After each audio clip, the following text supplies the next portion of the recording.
Time now for sports on 104.7 The Cave. Here's Ned Reynolds. Mike, the intern, Ned Reynolds. It's Friday. Thank the good Lord. Day one of the Tournament of Champions under the belt now. How'd it go? You know, it's really interesting, these high-quality tournaments, and this may be singularly the highest quality, are almost unpredictable because the teams are so very good. Now, you have your top seeds and so forth and so on, or expected top seeds. The field is not seeded, but you know pretty well who's pretty good. St. Paul VI from Virginia, number one team in the country. Principia from St. Louis, number two in the country. They played very well, but there were...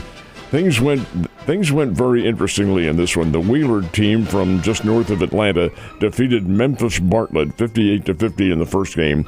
Second game, and the fans on hand, Mike, had to be sensing a colossal upset. It was Logan Rogersville against Paul VI from Virginia, the number one team in America. Logan Rogersville led them by 9 at the end of the first quarter and by 3 at the end of the first half. But this is not a number one team by fluke. They are very good, and they stayed with the Rogersville Wildcats, stayed right with them in the second half, and won. It was Paul VI winning it 64-58 over Logan Rogersville. And after the game, the Paul VI coach, who's a very personable individual, said, "I'm very impressed with this Logan Rogersville team. They're really good. They could play with anybody." Third game comes up, and Mike Holmes' alma mater is taking on Principia. Now, Principia is from St. Louis. Very few people know about them. They are the Class 3 champions in Missouri last year. They're also the number 2 team in America. And they beat Kickapoo by a score of 71-50. I think it was 71-55 it was.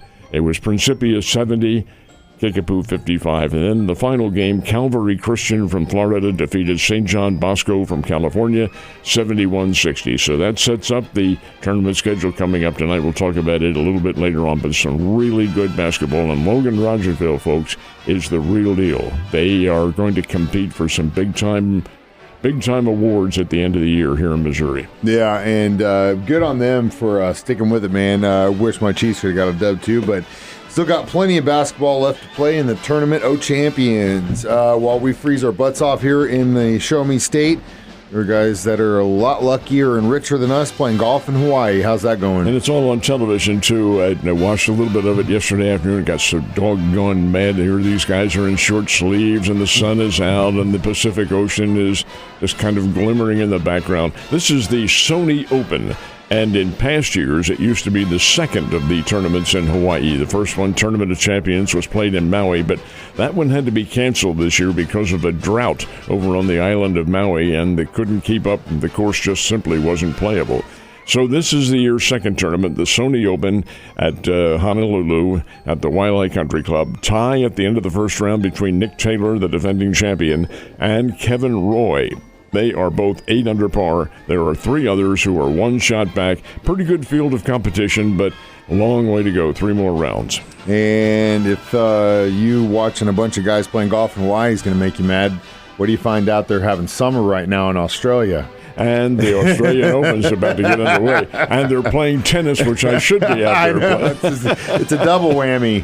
This is in Melbourne. They played at the Melbourne City Park. Of course, there are several courts in that area. It's a wonderful complex. And the tennis Grand Slam, this is the first of the Grand Slam events. There are 4 of them, obviously. And the Australian Open is the first one. And they'll begin it this weekend. Of course, they've already had the qualifying tournaments. Top seeds, Carlos Alcaraz, as you would imagine, in the men's competition, and Aryna Sabalenka in the women's competition. But this is an interesting tournament, and anything can happen in this one. So we'll see what happens after Sunday. The Lady Bears were in Texas last night, is that right? El Paso is where they played on the Don Haskins court at UTEP, University of Texas El Paso, formerly known many years ago as Texas Western. And the Lady Panthers win. Got a great night from Cayman Beckemeyer. As usual, she had 21 points. But Maisha Washington, who is a transfer, actually she is a freshman, came in from Fayetteville, Arkansas, and she came off the bench and had 12 big points. It was a close game. The Lady Bears come away with the victory in this one, and it is a tough, hard-fought victory, but they did get the win. The final 71-64 over Texas El Paso. So the Lady Bears win on the road. They have another event coming up tomorrow. They'll play New Mexico State in Las Cruces. Good luck to them, and go Lady Bears. The Panthers were in St. Louis yesterday too, huh? They played Maryville, which is a conference team up in St. Louis, and the Lady, this is kind of a reversal of form. The Lady Panthers lost their game. The final score for the Lady Bears was Maryville 68, the Drury Lady Panthers 65. That doesn't happen very often. Lady Panthers lose their game. The Panthers came back to win, and the Drury men's team wins by a score of 82-68 over Maryville. Nice win for Drury. The Maryville team, quite honestly, isn't very good. They're 2 wins and 15 losses, but hey, you take those games as they come, and that is a big one. Usually is. I know that the Tournament of Champions is far from over. We still got the action today. Is that right? We do indeed. This will be the consolation round, of course, and then the semifinals in the winner's bracket. First of all, the consolation. Bartlett from Memphis will play Logan Rogersville. That'll be at 4:30 this afternoon. Then Springfield Kickapoo takes on St. John Bosco. That'll be at 6 o'clock. Then in the semifinals, Paul VI will play Wheeler. Wheeler is a high school fairly new in Cobb County, Georgia, which is maybe 20 miles north of Atlanta. That game will be at 7:30. That'll be a good one. And then Principia meets Calvary Christian out of Clearwater, Florida, and that will be at 9 o'clock tonight. So another 4 games, and then 4 games tomorrow.